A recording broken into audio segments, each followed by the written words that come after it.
Madam আপনি এটা কি করলেন? আপনি আমাকে লাথি মেরে কেন ফেলে দিলেন? এই, তুই কি কোনো ভিআইপি পারসন যে আসবি আর সাথে সাথে ইন্টারভিউ দেওয়ার জন্য চলে যাবি? আর আমরা কি, আমরা সবাই গাধা এখানে বসে বসে তোর ইন্টারভিউ দেয়া দেখব? শোন, আমরা এখানে ইন্টারভিউ দেওয়ার জন্য এসেছি আর তুইও এসেছিস, তো আমরা যেহেতু বসে আছি তুইও বসে থাকবি, আগে আগে যাওয়ার কোনো দরকার নেই। এটা কেমন ব্যাপার বলেন তো? আপনি তাই বলে আমাকে লাথি মেরে ফেলে দিবেন? ও আচ্ছা, তো তুই এখন আমাদেরকে শিখাবি যে আমরা কার সাথে কেমন ব্যবহার করব, কার সাথে করব না?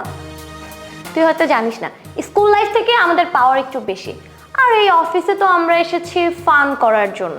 এই অফিসের যে ভ্যাকেন্সি আছে সেটাও আমাদের জন্য। আর হ্যাঁ শোন, এই অফিসে না তোর এমনিতেও চান্স কিছুই হবে না। তুই এক কাজ কর,